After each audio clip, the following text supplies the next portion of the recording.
Hello friends, let's start another problem from stoichiometry, which is a gaseous alkane is exploded with oxygen. Okay, the volume of oxygen for complete combustion to carbon dioxide formed is in the ratio of 7:4. You have to deduce the molecular formula of alkane. As I said in the last lecture that for alkane the general formula is CnH2n+2. Okay तो जहाँ पे हम hydrocarbon ले रहे थे उसकी जगह पे जहाँ पे CXHY कर रहे थे उसकी जगह पे क्या कर देंगे CnH2n+2. ओके, बाकी दोबारा एक बार मैं क्वेश्चन को रिपीट कर देता हूँ, समझा देता हूँ. क्या बोल रहा है, कोई एल्केन है, आपको पता है एल्केन एल्कीन अल्काइन ये क्या है, बहुत अच्छे फ्यूल हैं. तो एल्केन को क्या किया गया, कंबस्शन उसका किया गया, एक्सप्लोडेड. एक्सप्लोडेड का मतलब क्या हुआ, उसको रिएक्ट करवाया गया ऑक्सीजन के साथ और आग लगा दी गई. The volume of oxygen for complete combustion, ये जो हाइड्रोकार्बन एल्केन था इसकी कंप्लीट कंबस्शन के लिए जितना ऑक्सीजन चाहिए है ना, to the carbon dioxide formed, और कार्बन डाइऑक्साइड जो कि बन रहा है as a product is in the ratio of 7:4. तो इन दोनों की ऑक्सीजन और कार्बन डाइऑक्साइड की जो रेशियो है आपस में by volume ratio that is 7:4. तो ये बोल रहा है आप मॉलिक्यूलर फार्मूला फाइंड आउट करो, ये जो एल्केन के बारे में हम डिस्कस कर रहे हैं. तो स्टार्ट करें. सबसे पहली जो चीज़ है दोबारा इसमें, क्योंकि स्टोइकियोमेट्रिक प्रॉब्लम है तो सबसे पहले हमें क्या देनी पड़ेगी, इक्वेशन देनी पड़ेगी. तो सिंपल सी बात है, जैसे कि मैंने बोला alkane CnH2n+2 react with oxygen to give, जैसे कि मैंने बोला कार्बन डाइऑक्साइड एंड वाटर. लेकिन सिंपल इक्वेशन से तो काम नहीं चलेगा, रॉ इक्वेशन से काम नहीं चलेगा, हमें करना पड़ेगा, इसको बैलेंस करना पड़ेगा. तो बैलेंस्ड केमिकल इक्वेशन.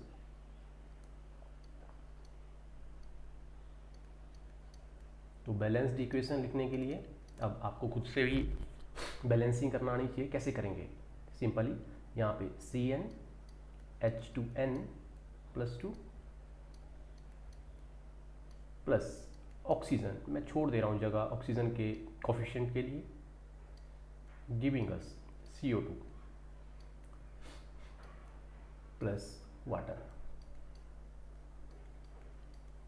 अब चेक करो, लेफ्ट हैंड साइड के ऊपर कितने कार्बन है, n कार्बन है, तो राइट हैंड साइड पे कितने होने चाहिए, n. तो मैंने कितने से मल्टीप्लाई कर दिया, n से मल्टीप्लाई कर दिया.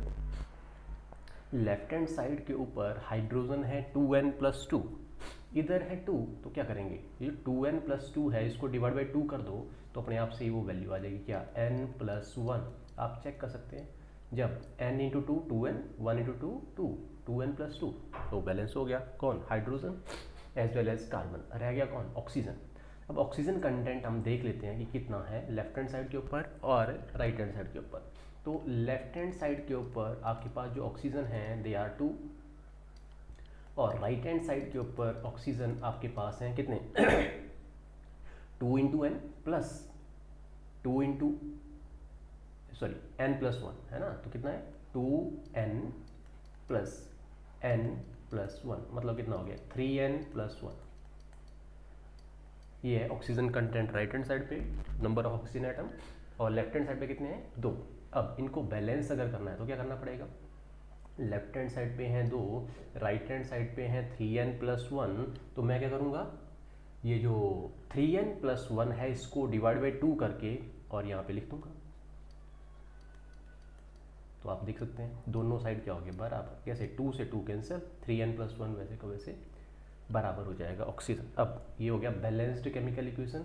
अगला काम क्या दे रखा है हमारे पास, we have ratio of oxygen and carbon dioxide. तो दोबारा से वही लॉ जो कि लास्ट क्वेश्चन में हमने लगाया था, कौन सा, Gay Lussac's law of combining gaseous volume, which says that whenever two gases react they do so in a simple whole number ratio by volume. Okay, and this ratio is with product also. Okay, तो यहाँ पे वहाँ पे हमने reactant के बीच में ratio देखी थी, यहाँ पे क्या होगी रिएक्टेंट और प्रोडक्ट के बीच की रेशियो.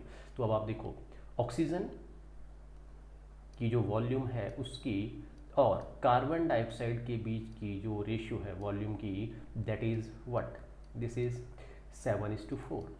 लेकिन अगर इक्वेशन अगर आप चेक करें तो ये इक्वेशन क्या है, इक्वेशन के थ्रू क्या है 3n+1 divide by 2 is to n, जिसको क्या दे रखा है 7:4 के बराबर दे रखा है अकॉर्डिंग टू क्वेश्चन। तो हमारे पास क्या आ जाएगा, ये इसको सॉल्व करना हो तो ये आ गया 3n + 1 divide by 2 into 1/n, this is equal to 7 divide by 4। तो अगर इसको सॉर्ट आउट करें तो हमारे पास आ जाएगा 4 से इधर हो गया 12n